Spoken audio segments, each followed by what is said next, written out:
Shalom, shalom, bien-aimé dans le Seigneur, bonjour, que le Seigneur te bénisse, que le Seigneur te bénisse. Je suis très honoré ce matin encore de me savoir debout à tes côtés pour qu'ensemble nous puissions célébrer le nom de notre Dieu, ouvrir nos bouches et prendre possession de ce qui est à nous, de ce qu'il a pourvu pour nous, ce pourquoi il a payé le prix pour nous et qu'il a disposé pour nous. C'est en se levant, c'est en le reconnaissant, c'est en le déclarant, c'est en exerçant notre autorité que nous prenons possession de ce qui est à nous. Est-ce que tu peux te saisir de ta Bible ce matin pour que nous puissions lire ensemble dans Ésaïe 53 ce matin, Ésaïe 53. Je suis le révérend Jean-Colin Zoa de la CBC, Cité du Christ ressuscité. Si tu es déjà debout, alors informe quelqu'un, connecte quelqu'un, partage, sois une bénédiction pour une famille ce matin. Je lis avec toi. Bien-aimé, faut que tu aies ta Bible. Ouvre-la. Nous sommes dans Ésaïe 53 au verset 1. Ensuite, nous lirons le verset 2. Ensuite, nous lirons le verset 3.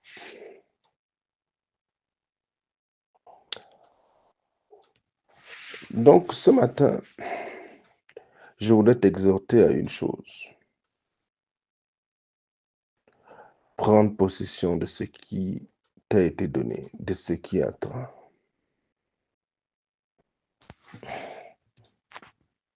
Bien-aimé, quelque chose peut être avoir été donné, mais tu n'en jouis pas. Un terrain peut être octroyé, un héritage, une bénédiction qui porte même ton nom. Et tu peux ne pas en jouir. Supposons par exemple qu'un terrain te soit octroyé comme héritage familial et qu'un oncle bien sorcier décide que toi, tu ne vas pas posséder ce terrain. Et il organise toutes sortes de tripatouilleries dans l'obscurité pour que tu sois constamment malade, que tu sois incapable de gérer ses biens. Mon ami, le bien porte certes ton nom, mais tu n'en jouis pas. Et si au terme de 6 ou 7 ans de souffrance, et puis tu meurs, et puis dans la lignée familiale, dans la famille, et son neveu, pardon, son fils, le fils de cet oncle-là, ou bien lui-même, il est ton plus proche parent, alors il jouira de ce qui est à toi. Tu peux même avoir un bien immobilier qui porte ton nom, bien immobilier ou autre. Et un agent immobilier véreux, et puis il le vend par je sais quelle tripatouillerie, et puis lui, il prend cet argent, peut-être il voyage, et puis il va doter sa femme. Mais c'était ton bien, ça avait ton nom, peut-être c'était même titré, mais il l'a vendu, c'était à toi. Donc, tu peux passer à côté de ce qui est à toi si tu ne sais pas te lever pour prendre possession de ce qui te revient.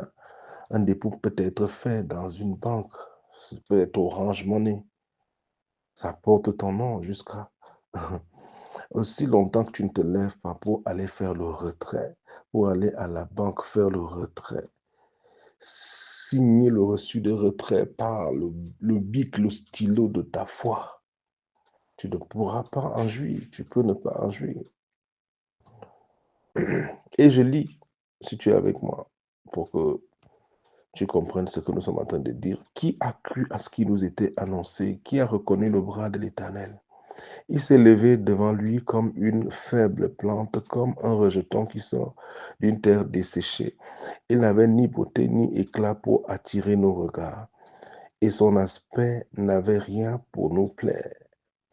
Méprisé et abandonné des hommes, homme de douleur et habitué à la souffrance semblable à celui dont on détourne le visage. Nous l'avons dédaigné, nous n'avons fait de lui aucun cas. Aucun cas. Donc, j'étais en train de te parler d'héritage, de bénédiction, de possession qui porte ton nom et qui peut bien passer sous tes yeux sans que tu n'en jouisses. Est-ce que tu sais que la guérison divine, elle porte déjà ton nom? Elle t'a déjà été transférée. Elle a déjà été déposée dans ta vie en réponse à ta foi en Jésus-Christ. C'est une bénédiction spirituelle. Mais pourquoi tu n'en jouis pas? Tu peux ne pas en jouir si tu ne sais pas comment. Il faut que tu prennes possession, tu en prennes possession. Le pardon de tes péchés, c'est déjà donné. C'est à la croix qu'il s'est chargé de toutes nos douleurs. Il a pris nos infirmités, mais avant cela, il s'est chargé de nos péchés, nos iniquités. C'est là qu'il nous a déchargés. C'est là qu'il nous a obtenu le pardon. C'est là qu'il a payé le prix de notre réconciliation, dont le pardon est offert. Le salut est offert. C'est offert à tous les hommes. Est-ce que c'est pour autant que tous les hommes en jouissent? Toutes sortes de ruses que l'ennemi organise tout autour pour que les gens ne puissent même pas se rendre compte, être informés de ce cadeau merveilleux, la vie éternelle. C'est un don gratuit. Mais parce que c'est tout le monde qui en jouit? Non. Donc, cette délivrance à laquelle tu aspires, cette prospérité, cette abondance, toutes ces choses, il les a données à la croix. Donc, par son sacrifice, il payait le prix pour que tout cela nous soit transféré. De même que notre péché lui a été transféré. Il a reçu, il a porté, il est devenu, il s'est identifié à notre péché à la croix. Il a porté nos douleurs, nos maladies, nos malédictions, notre condamnation, notre enfer. Il a porté toutes ces choses. Et en retour, sa place, sa dignité nous a été transférée. Et tout ce qu'il a obtenu dans ce travail de rédemption, il a obtenu pour nous, il a obtenu la victoire pour nous. Tout ça, il nous a été transféré. Mais prendre possession, c'est toute une autre affaire. C'est pour ça que quelqu'un dit souvent, les gens ont l'habitude de dire, oh, Christ a tout accompli. Non, on n'a plus bien besoin de quoi que ce soit. À faire Christ a tout accompli, c'est une démonstration d'ignorance. Ils ne comprennent absolument rien. Christ a tout accompli, il a tout fait, il a tout transféré, il a payé le prix pour que tout nous soit pourvu. Et hier, nous avons lu dans 1 Corinthiens 3, verset combien, 23, que tout est à nous. Tout est à nous. Mais ce qui est à toi, tu peux ne pas en jouir si tu ne relâches pas ta foi. Ce qui est à toi t'est donné dans la parole. La parole est la volonté de Dieu. Tu peux être informé de la volonté de Dieu et ne jamais voir la manifestation de cette volonté dans ta vie. La guérison divine est la volonté de Dieu, le pardon de tes péchés, le salut de ton âme, ta délivrance, ta prospérité. C'est la volonté de Dieu pour toi, c'est la bénédiction de Dieu pour toi. Qui a reconnu le bras de l'Éternel? Est-ce que tu l'as reconnu? Le bras de l'Éternel, c'est Jésus. C'est le Dieu en qui tu crois, qui est devenu chair. Et ce bras de l'Éternel s'est tendu en faveur des hommes, avec la provision à tous les besoins des hommes. Et ça s'est passé à la croix. C'est à la croix qu'il a, il a relâché en faveur des hommes toutes les bénédictions du ciel. Pas en réponse à, à la bonne attitude des hommes, mais tout simplement une expression de sa grâce, de sa miséricorde, de son amour. Ce que tu ne méritais pas, il a tendu son bras pour que son bras te l'accorde. Tout comme ce bras qu'il a tendu, lui Jésus, s'est saisi de tes péchés. Il est devenu péché, a subi des choses qu'il ne méritait pas parce qu'il a pris ta place. Il est venu, ce bras de l'Éternel, avec la provision des bonnes choses du ciel pour répondre à tous tes besoins. Donc, reconnaître le bras de l'Éternel, c'est par la foi que tu reconnais que le bras a été tendu. Il ne sera pas tendu. Quand tu reconnais que le bras a été tendu, tu crois en ce bras tendu dans ta vie, pourvoyant à tes besoins. Quand tu crois, tu ne lui diras plus, et Seigneur, étends ta main de grâce. Jésus est la main de grâce de Dieu. Quand tu crois, quand tu reconnais le bras de l'Éternel, tu le célèbres. Tu rends grâce, tu te tiens dessus et tu proclames, tu profites, tu reconnais. Bien-aimé, la foi voit les réalités spirituelles comme étant supérieures à tout ce que les yeux, les cinq sens en général sont en train de montrer. Ce que Dieu dit, c'est plus vrai que tout ce que ton corps et les médecins racontent. Tout ce que la vie, ton quotidien raconte, tes circonstances ne peuvent pas changer. Ce que Dieu a dit, le bras de l'Éternel est tendu. Reconnais-le par la foi et prends possession de toute la provision que ce bras a amenée du ciel dans ta direction pour toi. C'est cet héritage qu'il nous a acquis, qu'il vient déverser sur nous. Que le Seigneur te bénisse. Alors ce matin, je veux que c'est une introduction d'une série, que tu ouvres la bouche avec moi et que tu lui dises merci. Seigneur, merci, j'ai longtemps été aveugle. J'ai passé le temps constamment à dire, oh, aie pitié, oh Seigneur, agis, oh Seigneur, étends ton bras. Ce matin, mes yeux s'ouvrent et je reconnais ton bras, le bras de l'Éternel, celui qui s'est chargé de toutes mes fautes, celui qui a pris sur lui toutes mes iniquités, qui s'est chargé de toutes mes malédictions, est devenu malédiction pour moi, méconnaissable. Il a connu l'enfer, les troubles les plus rares, les souffrances les plus inimaginables. C'était mes souffrances. C'est mon péché dont tu t'es chargé. Tu as procédé à cet échange à la croix par amour pour moi. Je te dis merci. Je te dis merci infiniment pour toute cette provision. Tu as pensé à chacun de mes besoins. Merci pour toute cette grâce que tu m'as manifestée.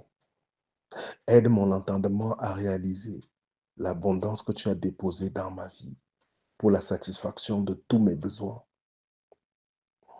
Aide mon entendement, ouvre les yeux de mon intelligence, que je réalise le merveilleux héritage qui est mien, afin que je sache honorer le travail que tu as abattu pour moi à la croix, l'œuvre que tu as achevée pour moi.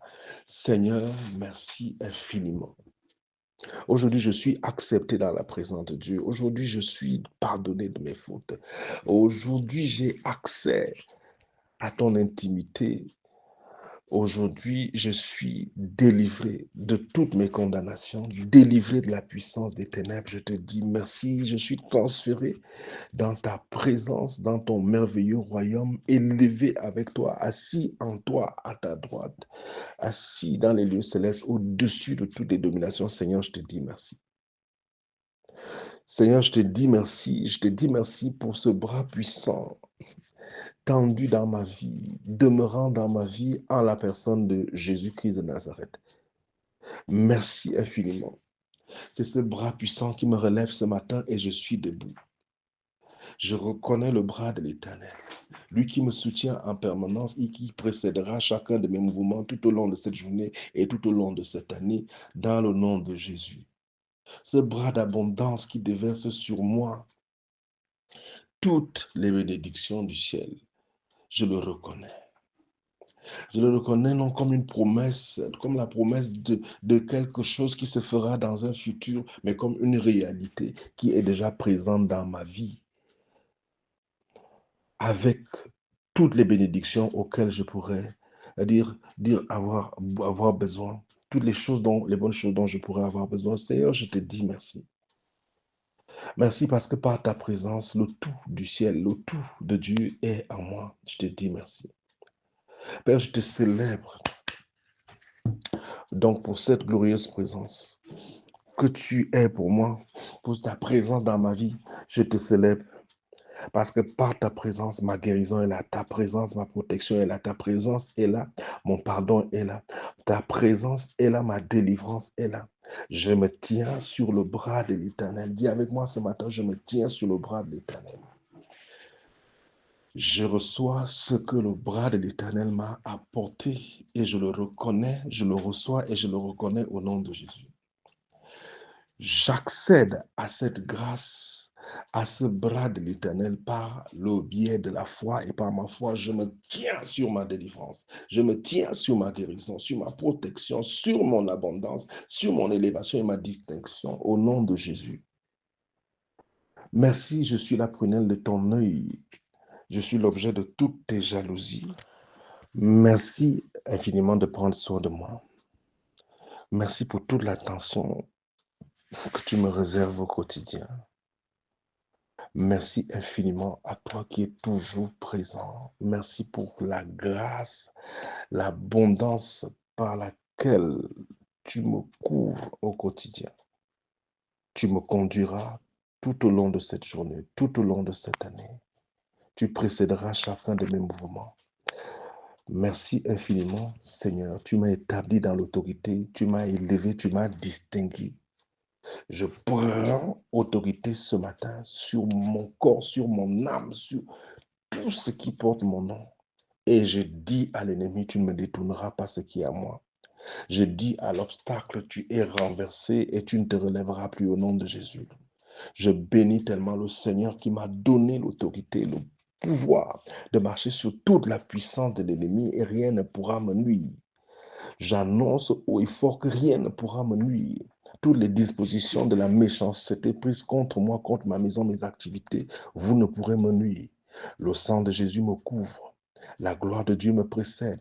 Son ange puissant avance au-devant de moi. Je viens déclarer, dire encore à l'Éternel, à mon Père ce matin. C'est toi ma protection.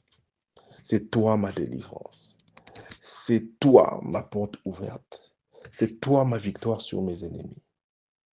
Je viens proclamer la confusion dans le camp de tous mes ennemis et déclarer à ma vie cette victoire qui m'a été obtenue. Seigneur, merci infiniment. Merci infiniment. Je reconnais ton bras dans ma vie et toute la provision, toute l'abondance que ce bras a accordé dans ma vie.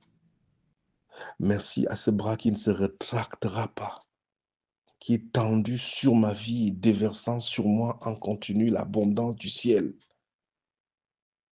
Merci pour ce bras de l'Éternel qui est tendu sur moi, me protégeant, me défendant, m'ouvrant des portes que je ne pouvais pas ouvrir, me donnant des accès auxquels je ne pouvais pas avoir accès, le bras de faveur. Je me tiens sur ce bras de grâce que je reconnais à l'œuvre dans ma vie, non comme une promesse lointaine, mais comme une réalité présente, chargée de toutes mes distinctions. Aucune des distinctions qui portent mon nom ne sera plus détournée. Je campe sur ce qui est à moi et qui m'a été accordé au prix cher de tes sacrifices, Seigneur. Merci infiniment. Est-ce que tu ouvres la bouche, tu commences à célébrer cette chose que tu reconnais dans la main du Seigneur et qui a été détachée du ciel dans ta direction pour toi? C'est déjà là. C'est une réalité dans le règne de l'Esprit. Ouvre la bouche et célèbre ces réalités et vois-les se manifester dans ton quotidien. Ouvre la bouche et célèbre-les. Ce serait une façon de dire à l'ennemi, je connais l'issue de cette bataille. C'est comme pour dire à tes circonstances que ce n'est pas vous qui êtes au contrôle. Il y a quelque chose de plus vrai à laquelle je m'attache qui ne peut être changé. C'est ce qui est sorti de la bouche de Dieu. C'est comme pour dire à toutes vos circonstances, ma réalité, en fait, c'est la parole de Dieu. C'est comme pour dire à l'ennemi, je sais que tu es vaincu, tu es assujetti. Je connais la fin de cette histoire, la fin de ce problème, parce que Jésus a remporté toutes les batailles de nos vies. Le bras de l'Éternel veut qu'aujourd'hui nous puissions jouir de l'œuvre qu'il a achevée, du travail qu'il a abattu. Et ça se fait par la foi. Donc, bien aimé, je suis en train de dire que bien que connaissant la volonté de Dieu, tu peux la connaître sans que jamais elle ne se manifeste. C'est par la foi que nous l'amenons en manifestation. Sa volonté, il exprime dans sa parole. Et sa volonté déclare te concernant. Par ses meurtrissures, tu as été guéri. Il t'a délivré de la puissance des ténèbres. Il t'a sorti de là. Tu es uni à lui. Ça, c'est la réalité de ton identité. Ce que tu es sous le regard de Dieu et qui est totalement différent de tout ce que l'ennemi dit à ton sujet. Crois en ce que le bras de l'Éternel a porté dans ta vie. Célèbre cela. Bénis-le. Voici deux chats. Nous avons fini un programme. Célèbre-le. Parce que tout ce que nous demandons en priant, nous croyons que nous l'avons reçu et nous verrons cela s'accomplir. Si tu crois que tu l'as reçu, alors parle-en, déclare, proclame, célèbre, exerce ton autorité. Célèbre par des sacrifices, par des actions de grâce. Confonds l'ennemi. N'attends pas d'abord voir pour croire. Crois d'abord et tu verras. Celui qui croit commence à célébrer. Il n'attend pas d'abord que le charnel, que le physique parle, parce que ce que Dieu a dit est supérieur à ce que les cinq sens racontent. Les cinq sens et tout ce qu'elles font comme rapport, ça peut être changé, c'est fluctuable. Mais ce que Dieu a dit ne change pas. Que le Seigneur te bénisse. Très, très bonne journée. Shalom.